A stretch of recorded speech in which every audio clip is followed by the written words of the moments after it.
This is our newest feature of Film Don't Lie. We pick a play of the week every week for Georgia. And sometimes it's not the play you might think. I think a lot of people were thinking Malachi Starks running down the field, saving 4 points. Georgia needed that. And that was very much a big play. We did feature that in our first half coverage, so check that out on Film Don't Lie. But we really want to go nitty-gritty on one particular play because we try to feature 7-8 plays in some of these other videos, but we try to keep it short enough where people can consume it in small chunks. And because we know you're busy and you have things to do. So, Brent, this play, we were texting about it, and you immediately said not only the play, but the decision that Georgia had in the fourth quarter here on a fourth down play. Podlesny had been great the whole game, but Georgia needed a touchdown. And so there was no hesitation. No hesitation. They went for it. I love the decision just because you're playing to win the game. You're not playing to stay in this game. And to win this game, you needed a touchdown here in the absolute worst of ways because you ran a god-awful play on third down where you brought Ladd over and said, hey, Ladd, block that guy. And that guy was way bigger than Ladd, and he had no chance. And he told the whole world, I'm going right there. And they stopped you. So then this play happened. So here's the scenario. Georgia's down 10 points, 10 minutes and 25 seconds left. It is the fourth quarter. So in terms of, I mean, Georgia has 3 timeouts, so they could still come back and win it.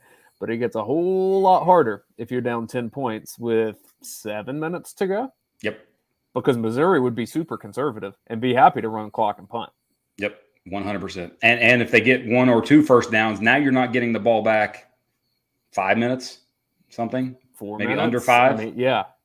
Like this play, Georgia does not win the game without this, I don't think. I agree. It's at least a much harder path. You got to win the game scoring with like less than a minute to go. That's how you win the game, if you win the game without this.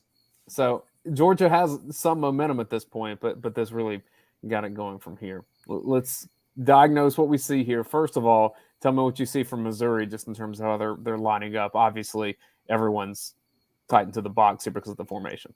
And one roam guy who has, I think he has a white glove or white sort of towel. Yeah, white glove. One white glove right here, sort of roaming in the back in the end zone, just following McIntosh. And he's the one guy who can make the play. Yep. Because, 2 guys. One is the guy they don't block. And then he number 1 is the second guy that can make the play. And he had a chance. And he had a really good chance. Let's remind everyone of our personnel. Kenny McIntosh is here coming in motion. You have Kendall Milton in the backfield. Yep. 22 personnel if we want to go technical. 2 tight ends, 2 backs. The 2 tight ends are Darnell Washington and Brock Bowers, as expected. Best blocking wide receiver, Marcus Rosemy-Jack-Saint.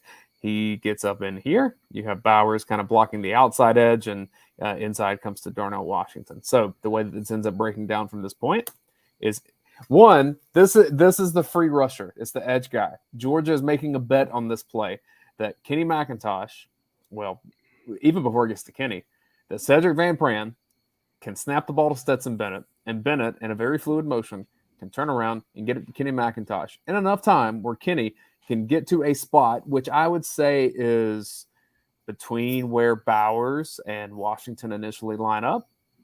Can Kenny McIntosh get to this spot right around here faster than this free edge rusher? That's what this entire play is hinging upon. Because and that he takes a false step. If he steps doesn't, inside. If he does not, if this free rusher gets through and blows up this play, then exactly like Georgia done. Done before it begins. Mm-hmm. So that's the bet that Georgia's making here, and it's one that works out. But it's very thin margins between Georgia winning this game like it did, or oh crap. Yes, that's the thin margin. That's or the main 2019 South Carolina. Yeah, after he does beat that guy to that spot, because that's it. You see, there's a hand on Kenny Mack right there. Once he beats him to that spot, one here, the guy you were talking about, the roamer. It's and what's amazing watching this play live was you could just see that he was like every ounce of what he had left. By the way, I think he got massive energy from that singular play that helped him finish the game. Spike of adrenaline. But right here, he's just gutting. It's like you could just tell that he's gutting it out. And Because it was 50-50 if he was going to play. Yes. He's been injured. Yep, and he played a good bit of the game and then finished the game, played well in the fourth quarter. But look where the contact is made. That's tackle there, short of first down. And I think if he comes across and dives like through his shins, I think he goes down. If he tries to tackle lower. Yes. Like if he dove at his shins, I don't think McIntosh was kind of agile enough at the point or healthy enough at that point to make him miss, be real quick and sudden like he normally is. But that's just toughness, guts, whatever you want to call it, that gives you that great adjective. And he got it. He wanted it more. I'm gonna zoom in on this, and it's gonna get pixelated, and I know that. If this season turns out to be something special for Georgia, this needs to be a snapshot of it doesn't happen without this. You better save it then. Replay this and save it on your phone, something like that. It's going to live on our YouTube page and our Facebook page. We'll know it. We'll know it. The people will know it. But this is, October 1. And quickly with these things get forgotten by the end of November. And you forgot how tough that Missouri game was. And this snapshot, if this turns into a special season for Georgia, this is going to be one of those inflection points of, all right, they found a way. And you think about the play in general. What happens if Kenny McIntosh is healthy, fully healthy, and what happens if it's not fourth down? Probably exactly what happened on the play that Dayne Edwards ran to seal the game. He cuts inside and walks into the end zone. If he's fully healthy and it's not fourth down, right here, he sees one, stops on a dime, and then just walks into the end zone. Because that lane. Because everybody's just flowing way too much outside. Yeah. But given the fourth down, the nature of the play, he's completely and utterly looking at the sticks. And I'm doing everything in my being to get to that spot. I mentioned the Stetson and Kenny exchange, and I know this stuff gets practiced a lot, and maybe it doesn't seem that complicated. But we saw a Stetson-Kenny exchange that was a fumble earlier in this game. So don't take for granted how smooth and efficient this is. Yep. Good job on the quarterback. Good job on the center. It's the play of the game for a reason. And look, I said this in our Bowers and Darnell. Yep, these two. Georgia's going to make a bet for the rest of the year. We have these two guys and you don't. There's no one on your scout team that can mimic them. We're going to run behind them and we're going to throw to them. And we're going to win and lose by that. That's Georgia this year. That's a great question, by the way. Who plays Darnell and who plays Bowers on team scout teams? Nobody. Do they get some 6'4" receiver to play Bowers and just treat him like a receiver? I mean, do you call one of the basketball players is a hey, get your power forward? Hey, come play Darnell. We'll give you a red jersey. Don't tackle you, but we need your size there, man. It's the play of the game for a reason. That's just grit, determination, any adjective you can think of like that. Gutsy play call from Todd Monken. That 1 yard got to have it, and you're sprinting to the edge of the field. Do you think that's gutsy, or do you just think it's a smart play with the personnel? I like it. I just because it's way better than the play before. Because to me, I think teams get in this habit of, all right, it's only a yard. I only need a yard. Well, when you condense formations like this, like they did in the previous play, and basically said, hey, Milton, find a way to get this yard, even though the entire defense knows you're going right there, it's just more difficult. When you spread the run in these situations, you give yourself more space. And in this instance, you're in a tight formation. Now you come out of it, has all kinds of space because, he could cut up. He didn't, I think, because, like I said, because of the nature of the play, the situation with fourth down. But when you give yourself space, you give yourself an option versus, hey, we're going to run the I formation. We're going to run downhill. Okay, do that on second down. Don't do it on when you absolutely need it.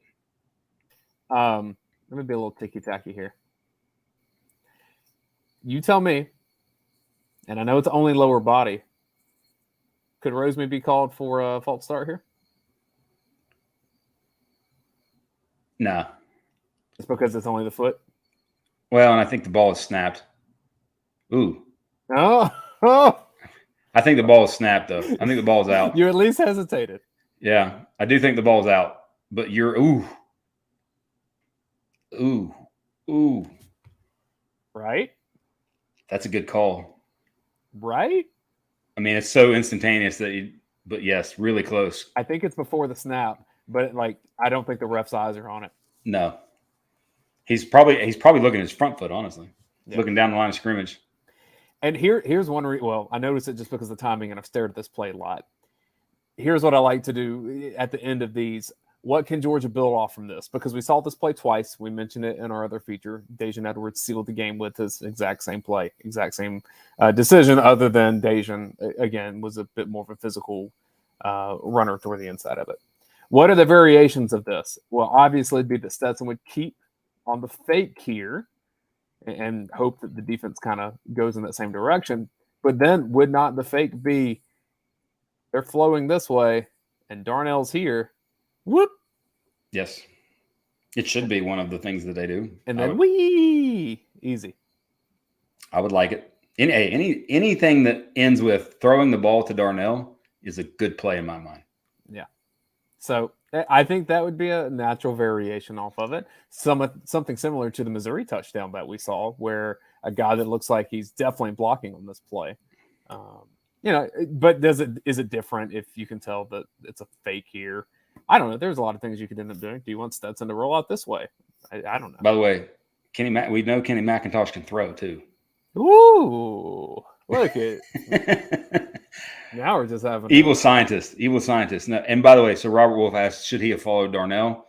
Like I said earlier, if it's third down or if he's completely healthy, I think he puts his foot in the ground and cuts up right here, seeing all the flow, and walks into the end zone. I swear, but given the fourth down, you could see his tunnel vision to the sticks.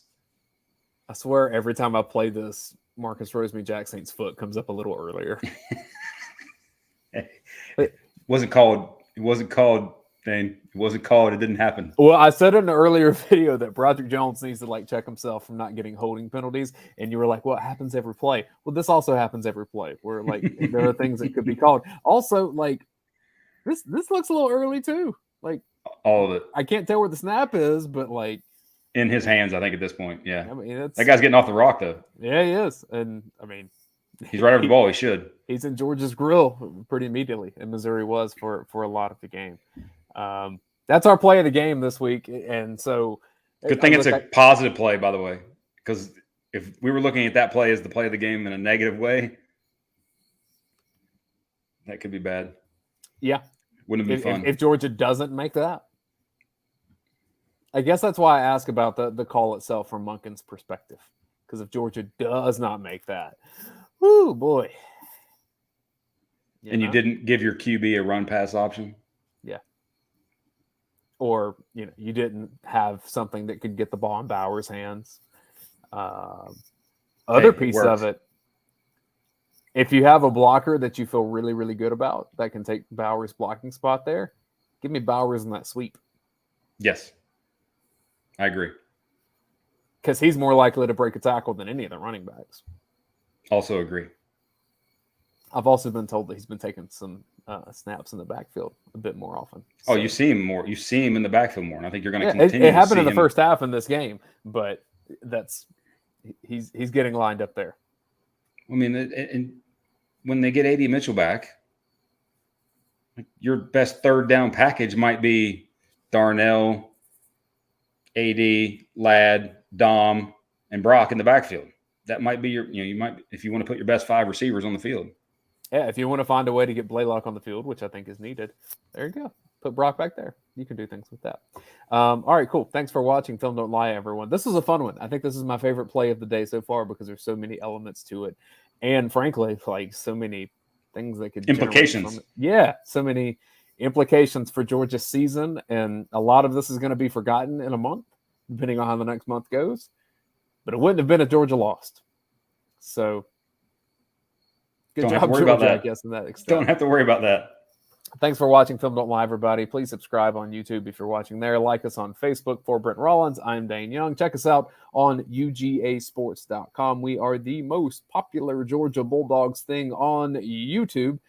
Thing meaning channel, because I forgot the word at the moment. And it's obviously because we're professional broadcasters. And we try to do this Film Don't Lie, and Brent has his data, and I have some video skills. He knows coaching a little bit better than me, and I'm just kind of a storyteller, and I get to play with the buttons. So that's what Film Don't Lie is, and we have fun doing it. Don't do it without you guys.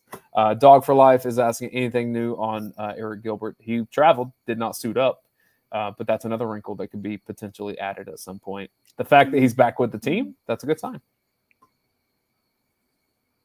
So we'll stop it at that. Anything you get from him is gravy.